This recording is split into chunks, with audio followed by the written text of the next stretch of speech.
Listen up, get ready, I'm not gonna take no more. There's a revolution, a revelation going on in my soul. Buckle up, get ready, we're not gonna sit back. Okay, welcome back, everybody who's listening or watching live from the Heartland for the week of January 27th. And now our next guest is someone I've known back since the 1960s. We were both active members of the Students for a Democratic Society. He went on to be quite a professor, both on the East Coast, down in Texas for a while, up there in the Northwest. He is the author of, I think, 8 books. And he was most recently on the show talking about the time he helped to integrate schools at a town in Oklahoma. So welcome to you, James W. Russell. Hi, thanks, Mike. Good Happy to to see be you. here.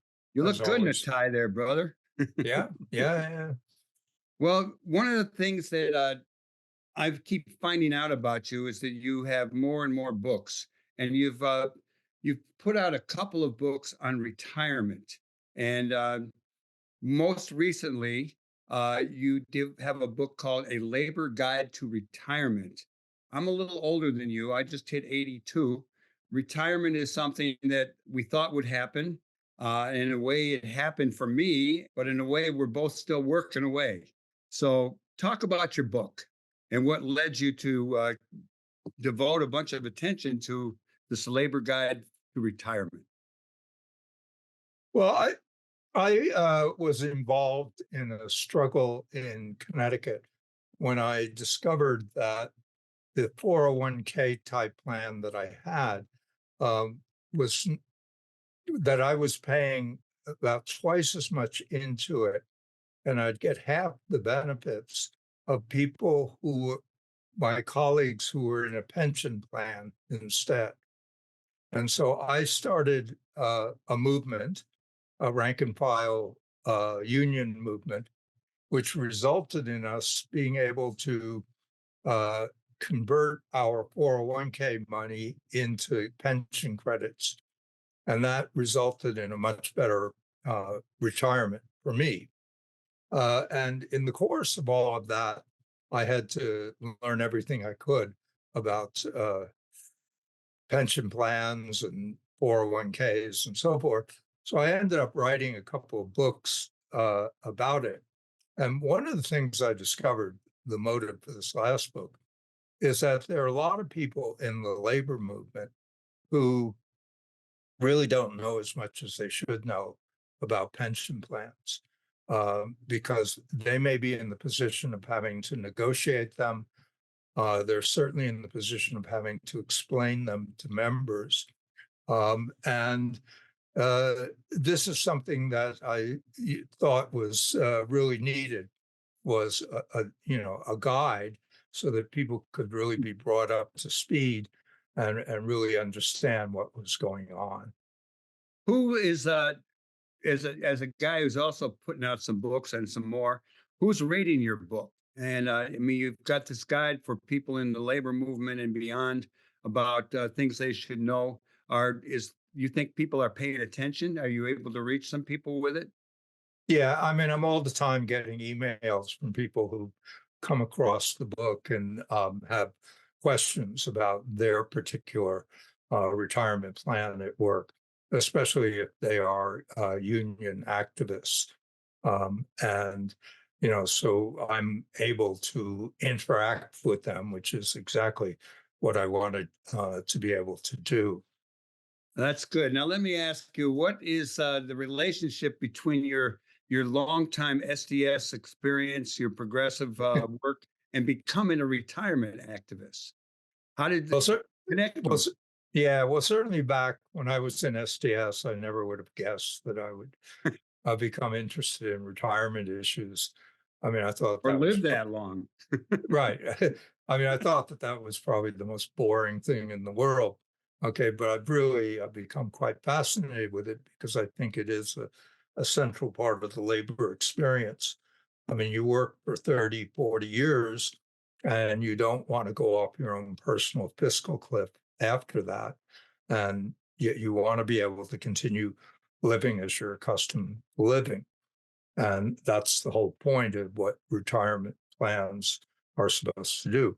Now, with SDS, I would say that I learned every bit of organizing skills that I ever learned in SDS, and I was able to apply them to that struggle in Connecticut, which turned out to be the biggest, in terms of financial terms, the biggest organizing project I was ever a part of, because something like $400 million was transferred from 401k plans into the state pension plan as a result of the victory that we had in Connecticut. Jim, And give me maybe an example of a tactic you learned in SDS that you later applied in your struggle in Connecticut, my home state, for a better yeah, retirement deal. well, one was that I found that you only needed a small group of people to really organize a much larger group of people. Another was that the importance of having something like a newsletter to keep people abreast of what was going on. So very early on, we started a web serve or a listserv. And in that, we knew that a lot of people were afraid to talk about this. And so we kept it so that anybody could be anonymous, anybody could make comments. And we said to people that they should feel free to forward this to anybody. And so that thing really mushroomed. And then, things really took off because of those kind of very simple things. Another thing, which is very interesting, is every place that I went to speak, I always handed out a list for people to sign up for the mailing list. And I remember the first time I did that, somebody who was a member of the union wanted to take it over. And I think I kind of fought them to make sure that you never lose. That's your biggest, piece of valuable organizing, is to have that list of people. And so I kept that to myself. Okay, Good. as opposed to surrendering it and then, never being able to get it again. Because we had to do something of a struggle against unions that did not want to change things. Eventually they came along, but that's why it was a rank and file struggle. In your writing, you talk about there is a retirement crisis. Now, what is that? What is the retirement crisis? Well, the retirement crisis is simply that people don't have enough money to retire on. We have the so-called three-legged stool in this country, where you have Social Security, you have presumably some sort of retirement plan for work, and then you have personal savings. Well, that was never a great analogy, because it turns out that for a little bit over half of people, Social Security is by far the biggest source of income. And very few people really have a good retirement plan for work. And for a number of people, that's been made worse, because beginning in the 1980s, there was this huge shift from traditional pension plans where you were guaranteed something for the rest of your life to 401k plans where you're supposed to invest in the market. And in our case, again, to cite what I did before, we were paying twice as much into it and would get back half as much. And I think a lot of people think that pension plans are not sustainable because they're too costly. It was actually the opposite. In Connecticut, the cost to the state of the pension plan was less than what they were putting into this 401k plan. So, a well-managed pension plan is by far the most efficient way to put aside money for retirement. You also talk about the Chicago Boys, and that caught my attention. Yeah. Who are the Chicago Boys in this case, and what did they do to retirement plans?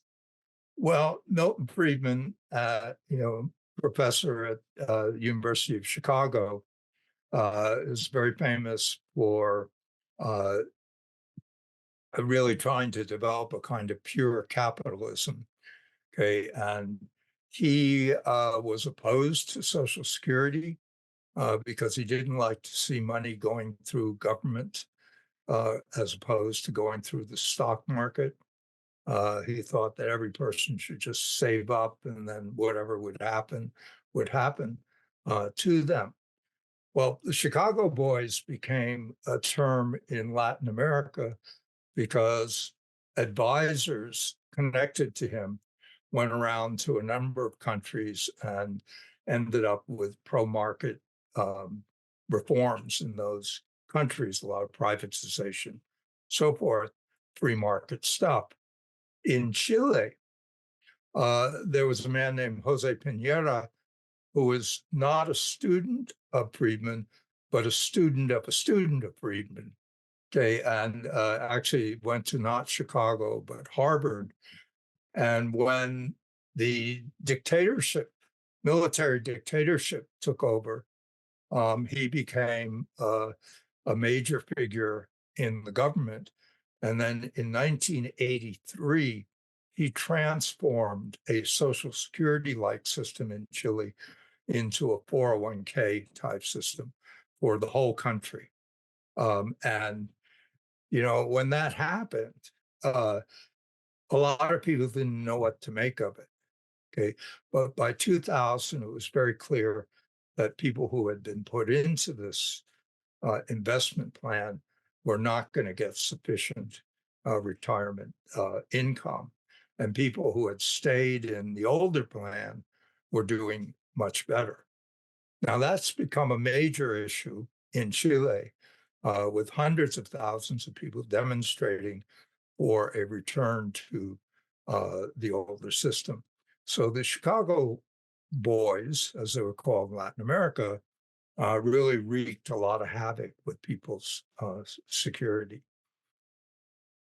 Just to be clear now, give me a way that I grasp the difference between a pension plan and a 401k. Sure. A pension plan is a collective pot, so to speak. Okay, that, like Social Security is a pension plan. Okay, so if anybody tells you pension plans don't work, say, well, why am I getting my Social Security check, the same day every month, and and it increases every year? It works. Okay, if it's well managed, it'll work. And so it's a collective pot of money. Okay, and then it pays benefits out of that pot of money, and the benefits are guaranteed. Okay, so no matter what happens on the stock market, that's the problem of the employer or whoever's running the pension plan. It's not the problem of the beneficiary. With a 401k plan, all the risk shifts to you. Okay, you have an individual savings and investment account. If the market tanks, your account tanks with it. Like in 2008, people lost on average 35% of their savings in 401k plans. People who were in pension plans didn't lose anything. I mean, they had no worries whatsoever. They sailed through 2008 with nothing happening to them. But people who were in 401k plans had, a great deal of problems as a result of that.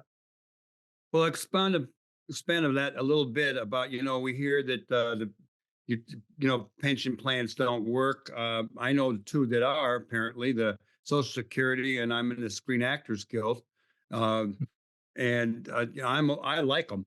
But we hear that they're drowning in debt, that kind of thing. Is this just something foisted on us by the forces of capitalism, trying to get people to disown pension plans and move to the 401k, or what?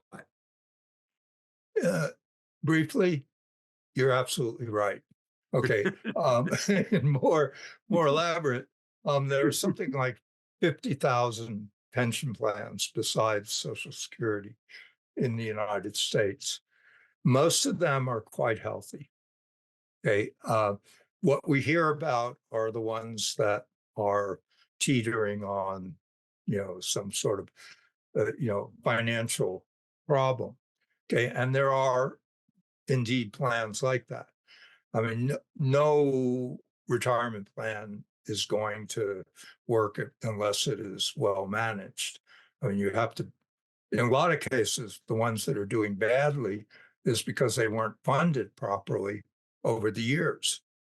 Like in a lot of cases in the private sector, they were doing quite well on the market. So then they stopped putting extra money into the account. And then when the market went down, the whole thing went down because they hadn't been properly funding it over the years. But a properly funded pension plan should go on forever. The first pension plan in the world, okay, on at least on a large scale, was in Germany in 1883, and that's still going. I mean, it has gone through the Hitler period, it has gone through the communist period, it has gone through everything, and it still goes, because whatever's going on, you've got some bureaucrats that are, doing what they're supposed to be doing to keep this plan going, and a lot of people depend upon it. One of the things that we hear a lot, particularly from anyone, if we know still are hanging out or talking to right wingers, is that Social Security is going broke. Now, if the U.S. somehow really falls, I imagine that might be true. But what's the story on Social Security? Can I count on that, or basically count on that for however many years I got left? Yeah, I mean, they've been saying that ever since around 1979, when some private foundations that were linked to Milton Friedman began a campaign to undermine people's confidence in Social Security. Okay. And Social Security, like any other pension plan, needs to be adjusted periodically. Okay. Any accountant can tell you that you need to have as much money coming into it as are going out of it. What has happened is that it has not been adjusted since 1986, which is a long time to go without adjustment. Okay, that's not exactly true. There's been a little bit of adjustment in terms of the income that you have to pay on, but not enough adjustment. So in 2033, okay, it looks like Social Security will not run out of money, but will not have enough money to pay all of the benefits that are promised to people. Now, there are very easy fixes of this by Congress. The one thing, the most popular one, is simply to remove the cap on income that is taxed for Social Security, which right now is about $150,000 a year. Okay, which for everybody watching this is well beyond our income. Okay, but for rich people, I mean, that's a drop in the bucket. Okay, for them. But even more important than that is investment income is not taxed for Social Security. If you were to start, and that's where rich people get most of their money. If you were to start taxing investment money, Social Security would be solvent for just years and years and years, and would not have to cut benefits or anything like that. So eventually, I mean, Congress is going to have to do something. What the Republicans want to do is to cut the benefits. What the Democrats want to do is to increase the revenue into Social Security. So just keep that in mind when you hear, because everybody claims that they want to save Social Security because they know it's such a popular program that there would be riots in this country if they were suddenly to abolish it. So James W. Russell, author of A Labor Guide to Retirement, if you had your druthers, what would you do to reform the retirement system for all of us aging folks? Well, I would make it so that people, instead of having 401ks, could put that money into Social Security and get a bigger income in return for it. Uh, I would kind of go around the private pension plans, which because I think the problem with private pension plans is when you change jobs, it doesn't go with you. Okay, whereas with Social Security, whatever job you have, you're paying into Social Security. It's one big national pension fund. So I think that that's what we should be putting our money into in terms of reforms.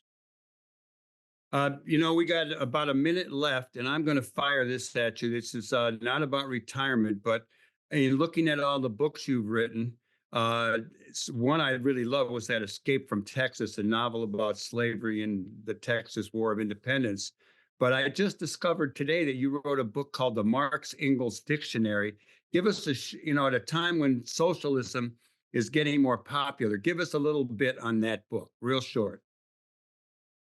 Well, I'm a great believer in using words precisely, okay, to know what you mean by it.